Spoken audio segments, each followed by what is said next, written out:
Good evening. Welcome to Cast Conversations. I'm Phillip Gabriel, and I am joined by Michael Shane Eastman. Hello. Good to see you, my friend. Good to see you as well. It's October. Spooky season. It's spooky season. It's Riverside Community Players. And surprise, we have a spooky show for you.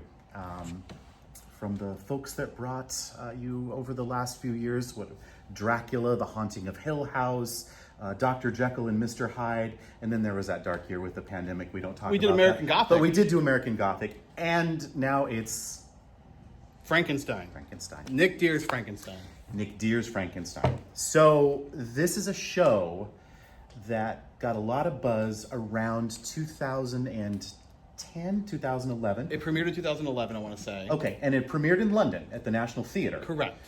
Directed by Danny Boyle, starring Benedict Cumberbatch And Johnny Lee Miller. Johnny Lee Miller. Yes. Benedict Cumberbatch. That's a good vocal exercise for you to do. Benedict Cumberbatch. Gets the mouth working. It had a lot of press at the time. So this is not the Frankenstein that you're maybe thinking of with, Boris Karloff and the Universal monsters from the 30s. This is a direct adaptation of Mary Shelley's 1818 novel, Frankenstein, or A Modern Day Prometheus. Correct. So, tell us about the story.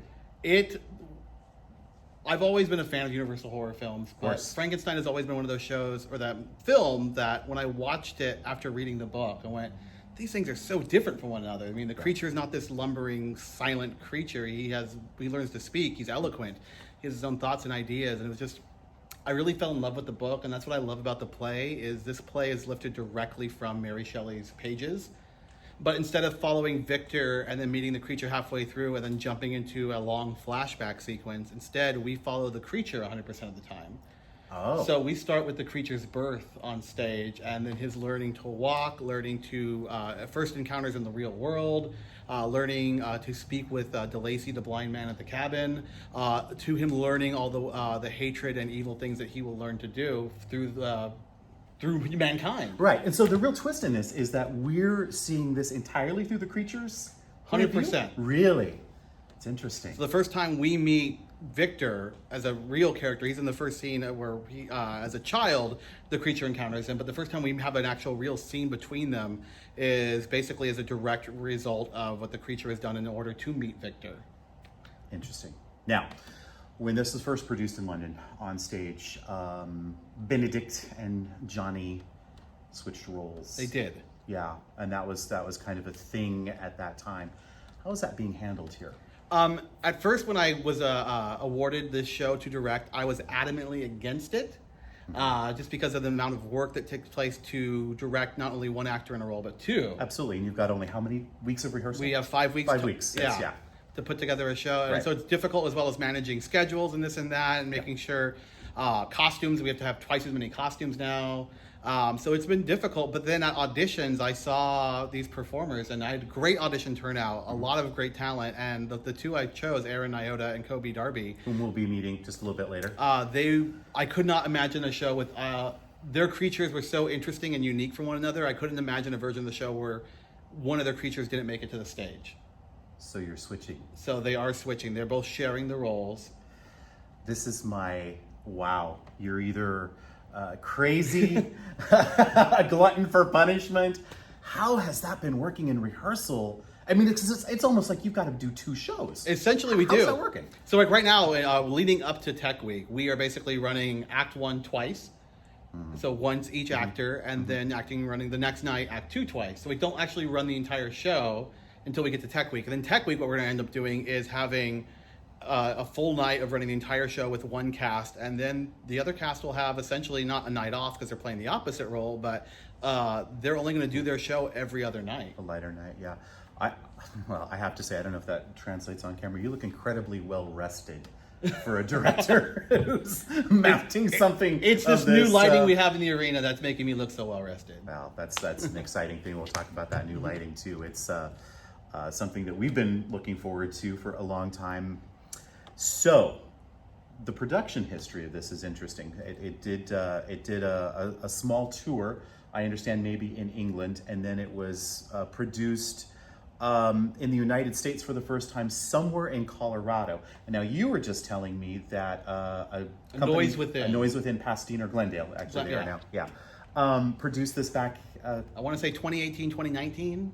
But I really think that other than that, I also know the California Theater. okay, They produced it maybe about 8-9 years ago. this version. This version, because that is where our friend is from right here, our dog sled. Okay. Jesse Dingle of the California Theater was kind enough to let us borrow this from their original production that they did years ago. But it has not been produced a lot. We are one of the few rare cases that have taken on this script. So there was that's true. So I was going to say, this is definitely, I thought maybe it might be kind of a first for the Inland Empire, but maybe not a first, but a rarity. Yes, it's a difficult piece.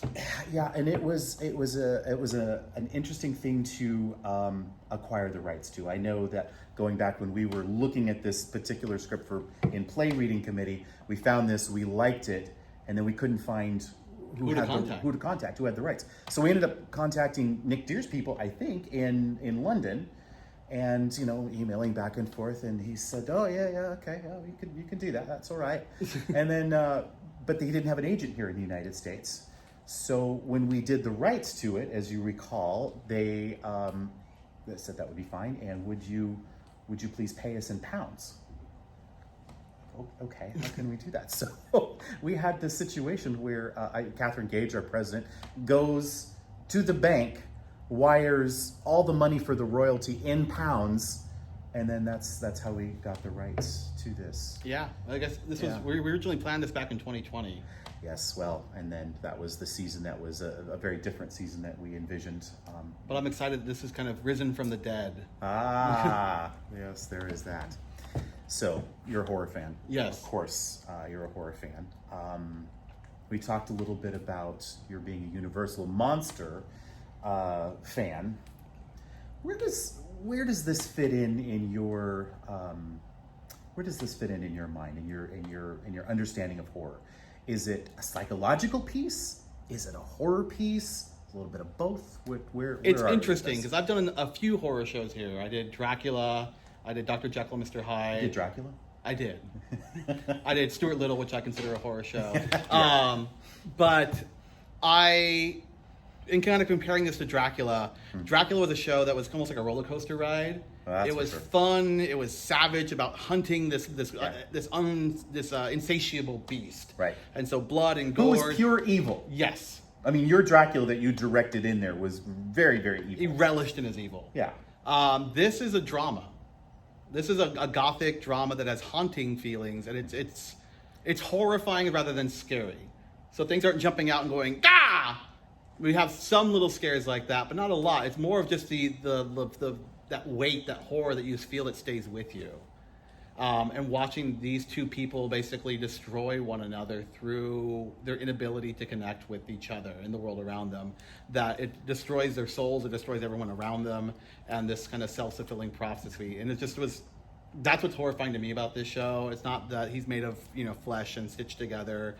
He will be grotesque to look at, but that's not the meat of the show. For me, it's about a child growing up without a father and another father unwilling to be a father, and then kind of having that resentment towards his creation, towards his child.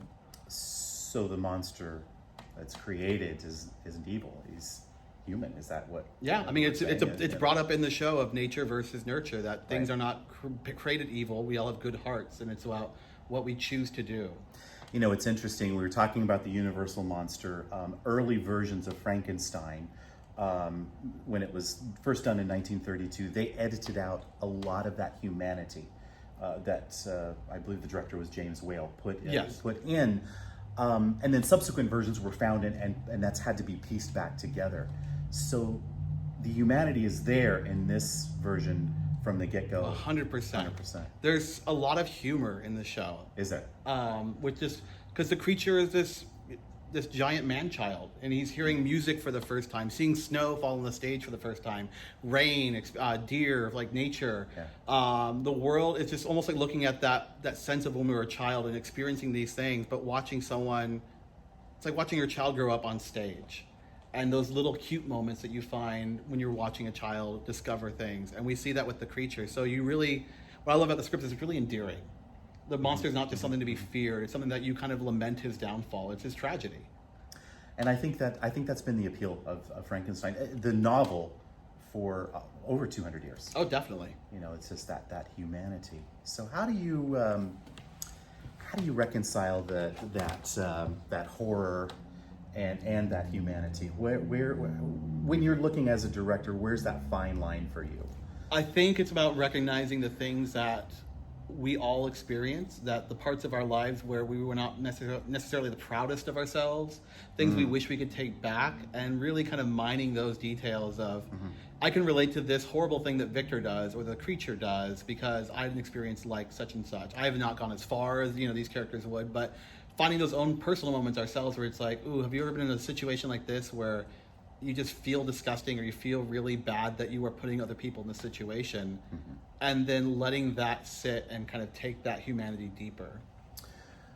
So let's talk about the production. So when audiences come and see this, if we had to put a rating on it, where does this fall? Is this, you know, okay for teens, adults, kids? How It's is a this? difficult question to answer, and the Okay. reason I would say somewhere between PG-13 and R, depending upon you and your family's sensibilities. Okay. There's no nudity within the show. There's not a lot of gore within the show. There's no No, course. I am shocked. Yes. Mike Eastman without buckets of blood. They've asked me repeatedly, like, "Oh, the costumes gonna get bloody?" And I said, "There's no real blood in the show. We might have one little moment, but it'll be self-contained." I still have marinara sauce on a shoe from a show American that I did. Gothic. Yes, I do. But yeah, it's not that kind of thing, and there's no coarse language.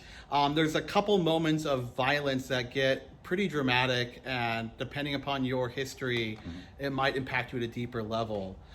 So it's really kind of a situation of you and your child, and I would not recommend it to anyone under 13, definitely. Okay. 100%, but over that, with the right conversation, I think this can be a beautiful piece to explore as a family, or to bring loved ones and kind of have those conversations, because you're watching someone grow up and make the wrong choices, and I think it's helpful to look at that and go, that scene disturbed me, and let's talk about it.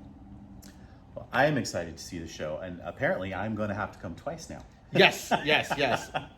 So that's a good thing. So we'll be back in just a minute. In fact, we're going to meet a couple of the actors. We're going to meet Aaron Nyota, Kobe Darby, and Paris Langley, who are playing respectively Victor, the creature, Okay, sharing, the switch out roles. and okay. then Paris is playing Gretel, as well as the female creature.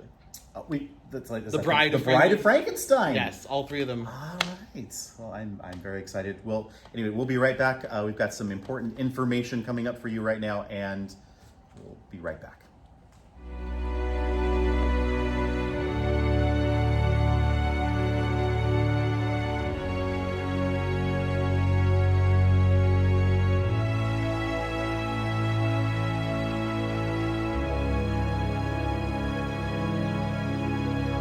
So we are back with Cast Conversations, and we have quite a bit of the cast with us tonight. We are joined this evening by the lovely Paris Langley, the interestingly coiffed Aaron Nyota, and Kobe Darby. Anyway, gentlemen, is this new look anything to do with the show? No, it's a personal choice.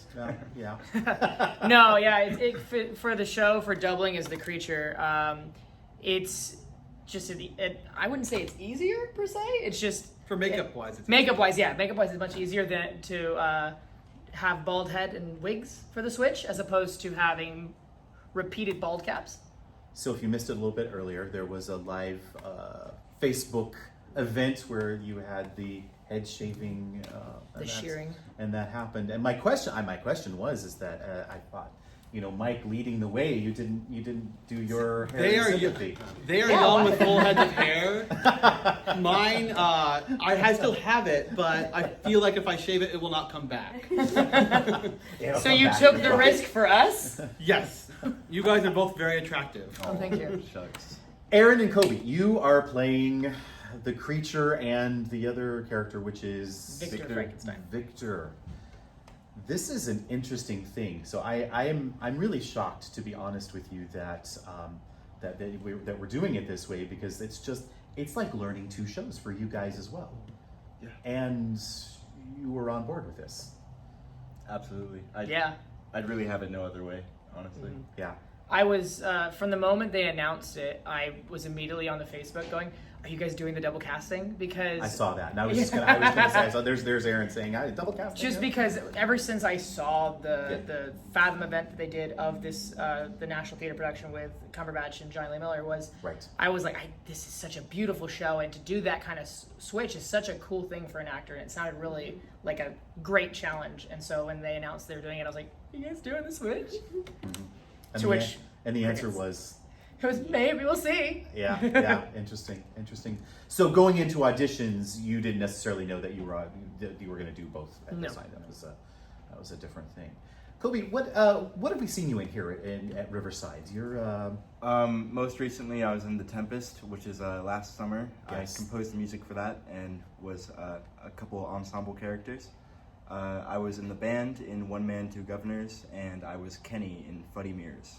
And you were also Cornelius. Yeah. I was in the new hit play How to Write a Renaissance Tragedy. Which you did the music for as well. I did. I composed that. I tickled the ivories. Nate, so you're multi-talented. Oh, yeah. This guy, he's not only is he a great actor, a great musician, but like he's also been drawing in Victor's journal and like doing like heart diagrams and all these like brain stuff and Really, note. really wonderful. Phenomenal work. Yeah. Like I'm just like every time I'm like looked at him like, what else can you do? Right? I mean, to compose music, I had no idea that the music for The Tempest was actually composed. You know, I don't know what I thought, but that's amazing. Aaron and I actually, we go way back. So we did Dracula here back in 2017? 2017. 2017, Was that your first show here, or? No, my first show here was Don't Dress for Dinner with John Lind. Oh yes, a few years prior, I remember that. Yeah, right. And so after Dracula, have you been back to RCP? Yeah, I worked with Mia Mercado on the Man Who Shot Liberty Valance. Yes, amazing And so show. this will be my fourth outing with Riverside. Right. Well, we're glad to have you back, and I'm so thrilled to see Paris with her lovely head of hair. Thank you. That we didn't have to. Mike didn't subject you to. No, there was I no- asked, but Yeah, Did no. you? No. Anyway, Paris. Definitely not your first time here at Riverside. What was your first show here? My first show was Dr. Jekyll and Mr. Hyde with Mike, yes. Yeah. So that was my first foray into the whole spooky realm that now I know Mike is very well known for. Welcome to the spookiness. Right? Yes, It was the perfect show for my first show here. Right. And then after that I did Tempest as well. And then most recently How to Write. I played many characters. Uh-huh. Yeah. Okay, so where else have we seen you besides RCP? I did a little bit of theater down in San Pedro years Okay. and years ago. Okay. I've been in dance and ballet performances all over the IE, some stuff in New York City. I've kind of make my way New York around. City. a Yeah. vagabond. Yeah, a bohemian. I guess. Oh, and I understand that you were also in the Mousetrap here. Was that just Yes. didn't Just get- barely. almost Yes, it was so close. so close, and then that And then COVID it- thing yeah. happened. Weeks away. Yeah. Weeks away. I think. Like 2 weeks away. I believe we were already in tech. Everything was ready to go, and then. It was a very sad thing. I remember coming to the theater at that time, checking on it during pandemic, and it was like a ghost set. All the props were laid out anyway. So, but we're beyond that. Well, we're glad to have you back. So, ladies and gentlemen, let's talk about characters here. Now, you guys are playing two characters. Is there a favorite yet? Is there like, do you? Is there a baby, or do we not talk about our favorite children? Is it kind of like that? We were actually just talking about this. When we tell people to come see the show, they always say, "Oh, which one should we see?" And to be honest, I can't really give an answer because I enjoy playing both so much. So you got to see both shows.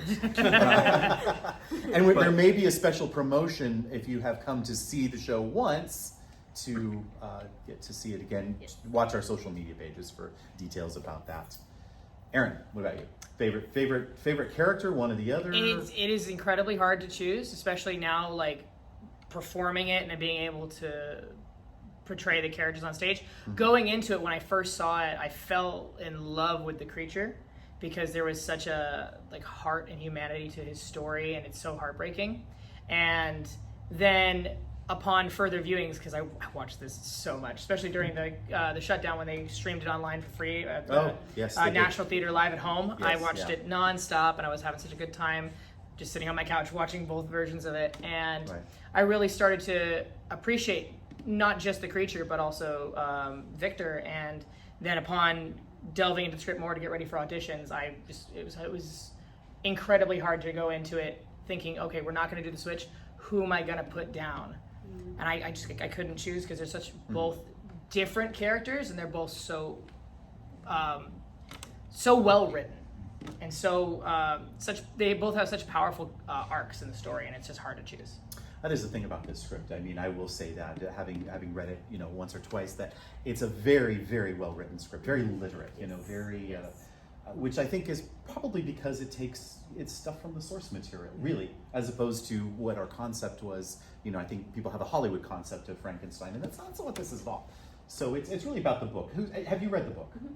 And when you were reading the book, and then kind of going into starting to get into the script of the characters that you're playing, did that help you relate to this project more? I think so. I think the Nick Deer version of this story, for me, is filled with compassion. That's how I tackle it, and that's my entryway into the characters. There's just so much compassion mixed in with morality and ethics, and I think our catchphrase for the show has been "what makes a man," and it always touches me in this script specifically how you feel for one character, and then it, without giving too much away, it shifts as you move through the narrative. It's just a very surprising twist and play on the emotions for each of these characters and their struggles and the humanity that both of them exhibit in their own very flawed ways. I'm going to ask you all this, but I'll start with you. As an actor, I always find this interesting, especially with a very literate script like this one. Mm-hmm. As an actor, on a scale of 1 to 10, 10 being like the most difficult role that you've ever done, like, I don't know, how would you, where would the number fall for this with this particular show?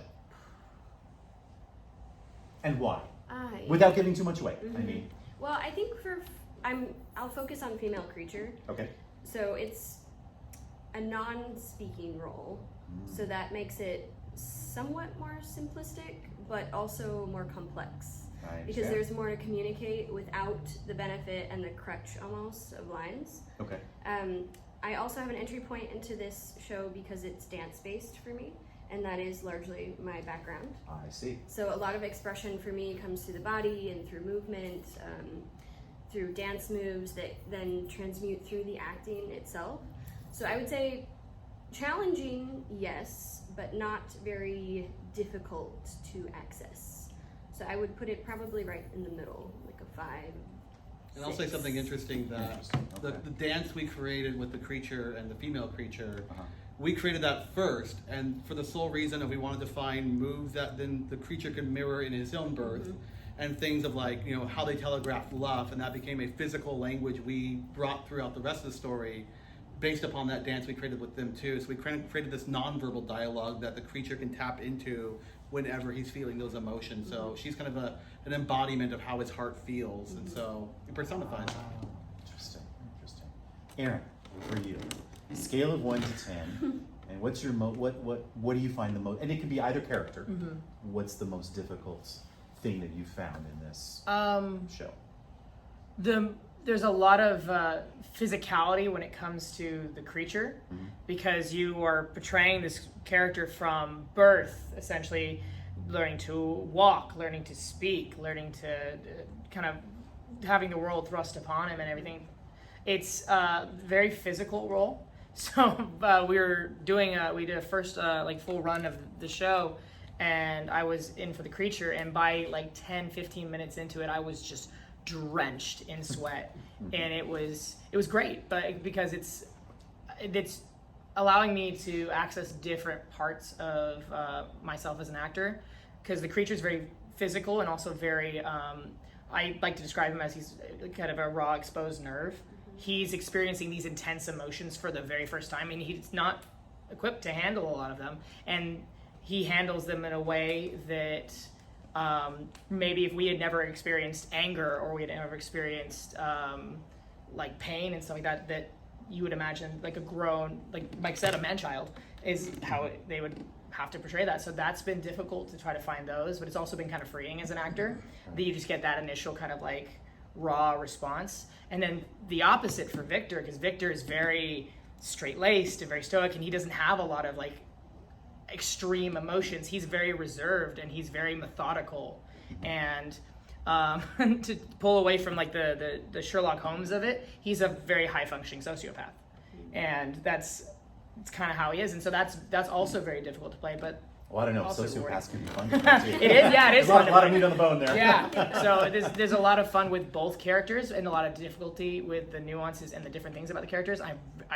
I love the challenge, and the challenge is even more prominent with the switching of the two roles, because I'm doing scenes opposite Kobe as the creature that I know, and he knows the scenes as Victor, but it's two different versions. Sure. So I'm never portraying either character against myself or against the way that I see it. I'm seeing how Kobe's doing it. It's allowing me as an actor to feed off that and work with it. Yeah, and it works really, really well. And I'm discovering new and different things with each character because of that.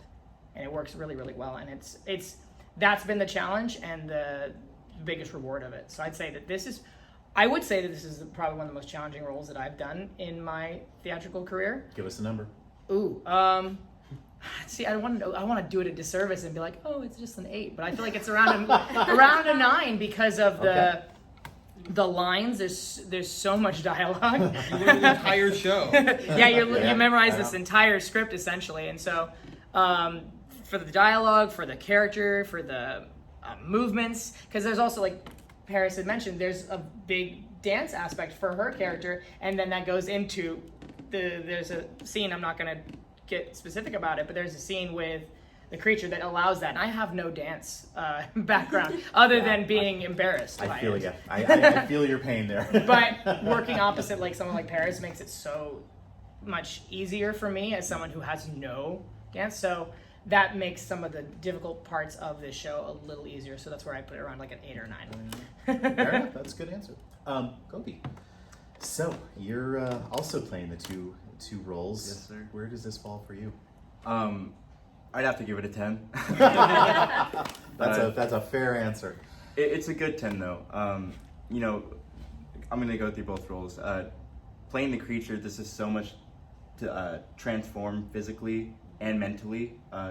Mentally, we go through years of age progression in 2 hours, which you don't normally do in most shows. And all the while, you're thinking about your physicality and how do you get better, what things stay. And as Victor, he's not always the most empathetic character. Or at all. At all. And I've never had to play someone that I haven't really felt for. And there are definitely still things that I feel for with him, but that's the greatest challenge. So it's harder to find the humanity for that's Victor. Right. Okay. But I'm just lucky that I have such great scene partners and Aaron to bounce off of, and amazing direction from Mike. I couldn't do it without them. So Well, I'm definitely excited to see the show twice now, apparently. All right, last question, because it's Halloween, it's spooky. You're all horror fans, yeah? Sure. All right. I know Mike is. He didn't have to answer. He's already agreeing. So my question is two parts here, and it can be from any time frame, any time period, and it can be different things. So first part of the question is, what is your favorite horror movie? And the second, what is your favorite performance by an actor? And that could be male or female. What is your favorite performance by an actor in a horror movie? It doesn't necessarily even have to be the same horror movie. Yeah, we're going to start with you. Favorite horror movie definitely has to be The Thing. Okay, which one? John Carpenter? John or... Carpenter. Okay. We're not going to talk about the other one. All right. No, but that movie's just fantastic with all the special effects, makeup, and the acting. Kurt Russell's in it, and he has this magnificent beard. Glorious. But while that movie's really great, I'd say my favorite horror actor has to be Willem Dafoe in The Lighthouse. Oh, that's interesting. He's just incredibly captivating with with this period speak and this character that's so outlandish,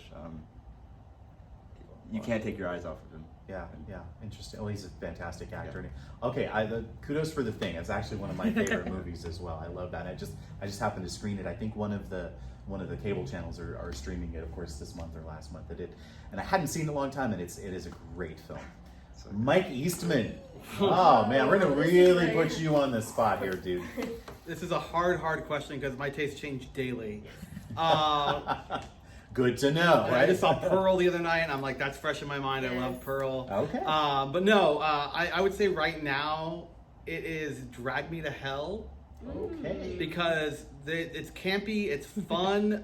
It is essentially a remake of Curse of the Demon, which is also a show. It's a movie fantastic I love movie. Yeah. As well.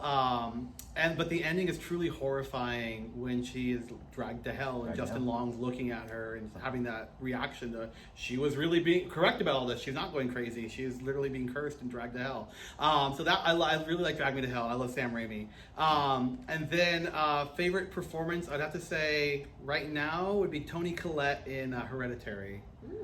She deserved an Oscar for that. That Again, was brilliant. great. Well, yeah, people don't get Oscars for those kind of movies, do they? They should, but they do. But Yeah. They don't. Yeah. Solid choices. Okay, Aaron.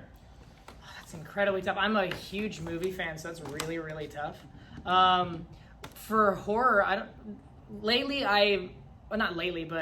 ever since I saw it on it was a series as opposed to a film, but the series Haunting of Hill House by Mike Flanagan on Netflix is such a great exploration of horror because it's all character driven.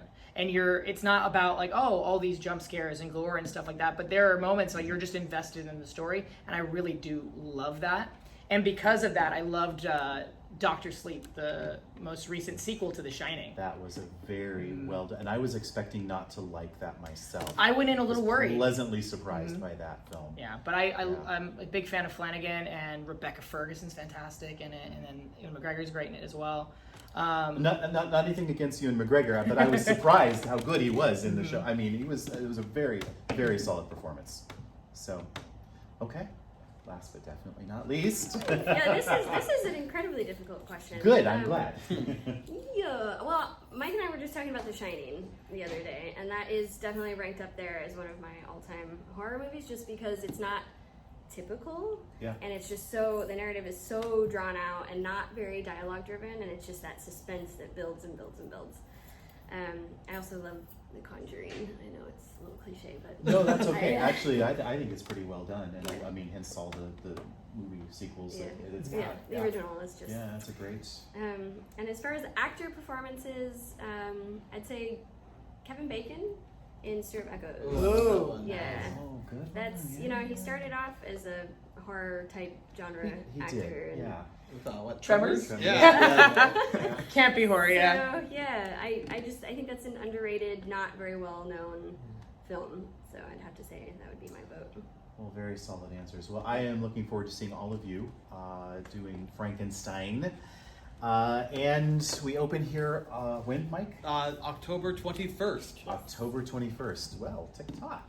And tickets are available now on the website. Tickets are available now on the website so log in, find your seat. If those of you who haven't been back with us this season, we are back to assigned seating here at RCP. So you're going to want to click over early and get the seats that you really, really, really want.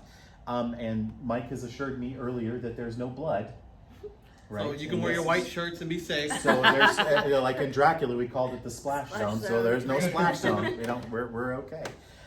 Thanks, you guys, very much for taking some time out. I know you're busy. I know this has been a lot of work, but it's really an exciting project, and I'm excited to see you guys bring this to life here at RCP. So thank you very much, Paris Langman, Mike Eastman, Aaron Neota, and Kobe Darby, and I'm Phillip Gabriel, and we'll see you very soon here in the arena.